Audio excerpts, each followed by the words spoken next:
আজি কৰম সন্মিলন চাবলৈ বুলি আহিলোঁ। ঘৰৰ ওচৰতে পাতিছে আৰু আমাৰ দোকানো দিছে। এইখনে হৈছে আমাৰ দোকানখন।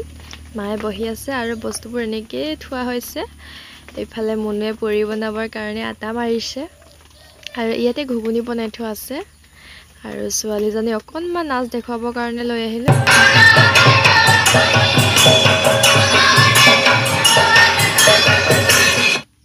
আৰু এইফালে আমাৰ টিকলুজনী দোকান এখনত বেলুন ওলোমাই থোৱা দেখি দৌৰি আহিছে আৰু এয়া আইতাকে বেলুন এটা কিনি দিলে।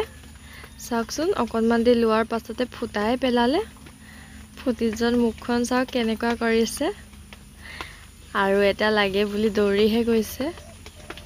আৰু এইফালে ময়ো লাগি দিলোঁ, অকণমান আটাকে বেলি দিলোঁ। আৰু এইফালে মুনুৱে বনাব লৈছে। আৰু এয়া মায়ে কাষ্টমাৰক বস্তু দি আছে। কেতিয়াবা ইমানেই ভিৰ লাগিছে। আৰু এয়া মোক গৰমত দেখিছেনে, ঘামি গোটেই মানুহজনী ভিজি গ'লোঁ। পইচাটো এনেই নাহে ন, অকণমান হ'লেতো কষ্ট কৰিবই লাগিব। আজিলৈ ভিডিঅ'টো ইমানেই আছিল। নেক্সট ভিডিঅ'ত লগ পাম। যদি ভাল লাগিলে চেনেলটো ছাবস্ক্ৰাইব কৰি দিব। ফেচবুকত চাই আছে যে ফ'ল' কৰি দিব।